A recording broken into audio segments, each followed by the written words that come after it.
આપણે ગયા મહિને પૈસા વધારે કેમ લીધા હતા?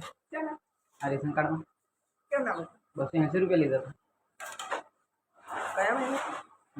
80 રૂપિયા મોરેસ ના થાય કિલો મોરેસ વધી આવી હતી ને 4 મેં કિલો બિલ જોયું મારું, મોરેસ મેં બિલ મારું જોયું છે. જૂઠું બોલશો નહીં તમે.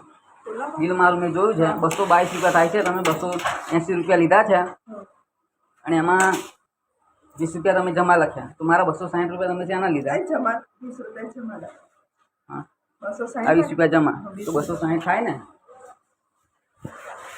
તમે શેના લીધા મારી જોડે? 20 જમા લીધા એટલે છે ને 280 લીધા એવું થયું. હા, અને તારા મોરેસના એને 80 થાય બરોબર. ચણાના પીસ અને કિલો મોરેસ આવે એના બરોબર. તેલ હતું ને તે વખત પણ ટોટલ અંદર તેલ બિલ થઈ બધાના છે ને 222 રૂપિયા થાય છે અને તમે દર વખતે આવું કરો છો. ના થાય પેલા કે દર વખતે 20 30 રૂપિયા વધારે લો છો. ના લઈએ અમે અંગૂઠાના કૂપનનો રૂપિયો નહીં લેતા બધો હતો છે. કૂપન તો તમે આપો છો જ કઈ, પણ અમે એનો રૂપિયો નહીં લેતા. 10, 20 1 કિલો ચણા તમારે કૂપન આપવી પડે તમારે.